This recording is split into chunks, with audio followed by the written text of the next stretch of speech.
the floor is yours. You're welcome.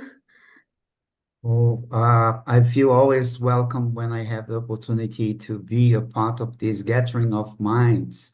I have, named our meetings of Global Sustainable Future Network as a gathering of minds because this is really true, as we all can see here.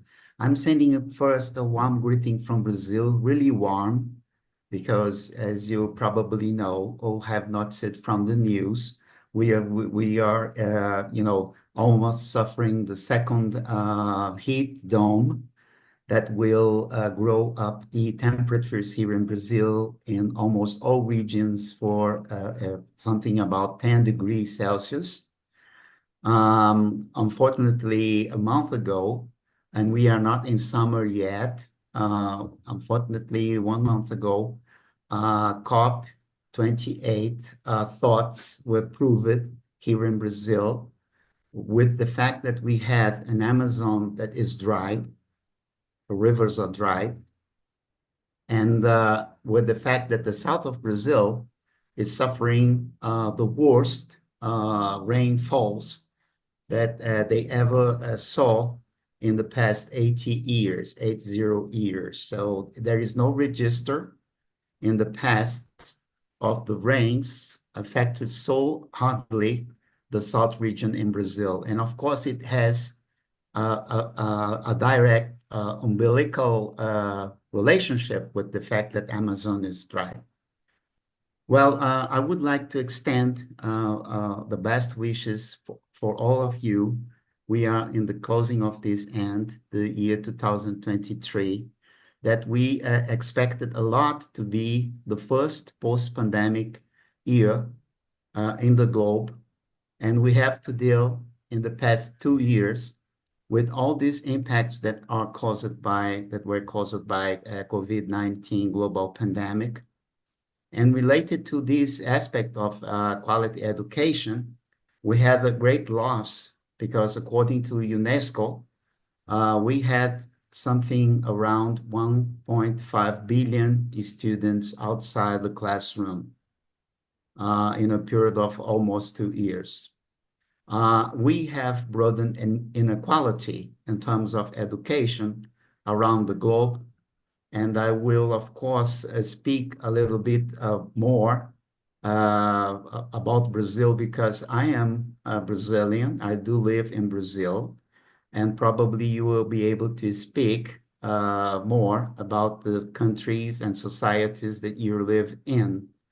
But in terms of impact in education in Brazil, it was a mess, really, because if we compare the gap of the learning impacts that we have when compared to other countries in OCDE that have felt a downgrade of almost 4 to 6 months in terms of learning.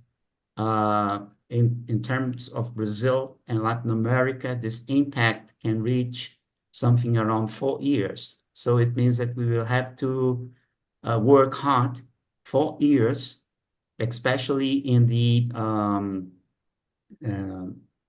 public education system, to be at the same point that we were in the bottom end of the year 2019.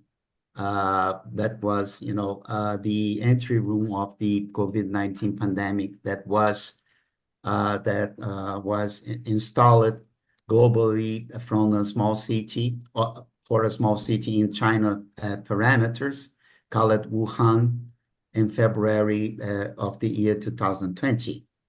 And I got a very hard responsibility here because Dr. Renuka Thakur, who is our brave leader and a global coordinator of this network, has appointed me to be some kind of a speaker on behalf of the SDG4 since I do have this experience really, because I have been struggling the past 35 years of my life with the education system here in Brazil, especially trying to mitigate and to point out the gap between the public and the private education systems here in Brazil. I believe the same happened in other countries, despite of the fact that when we consider university or higher education institutions here in Brazil, the public ones are the better ones.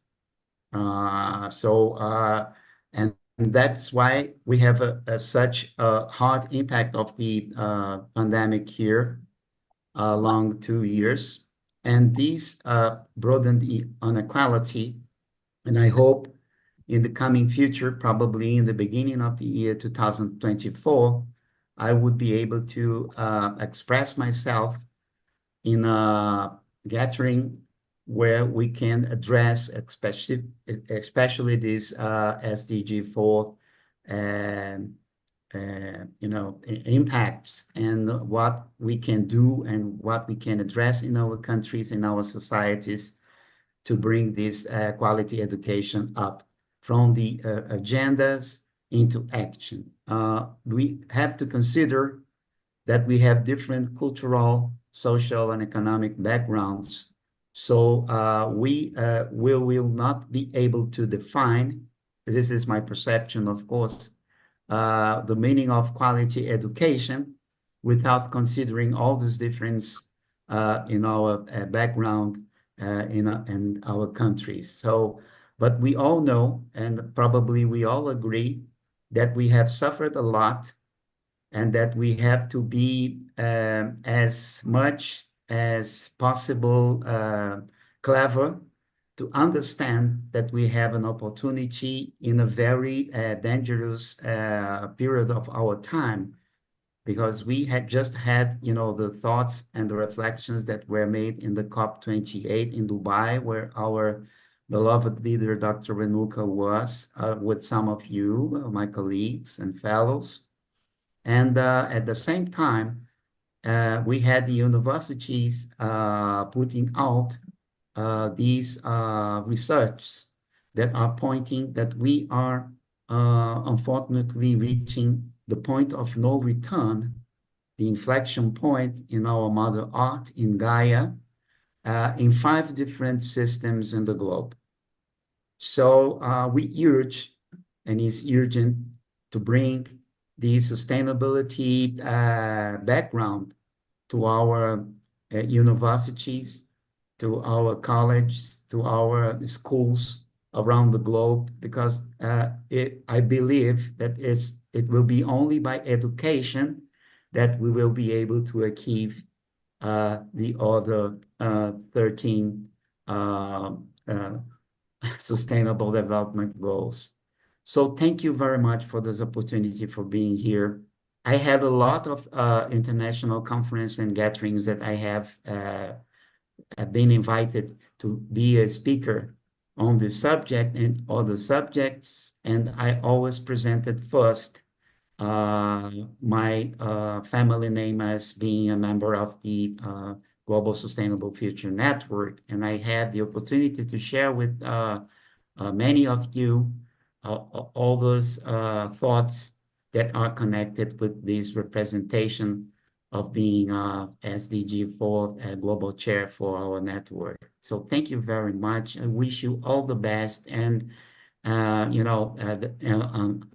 and not concerned with our belief of our faith, of our religion.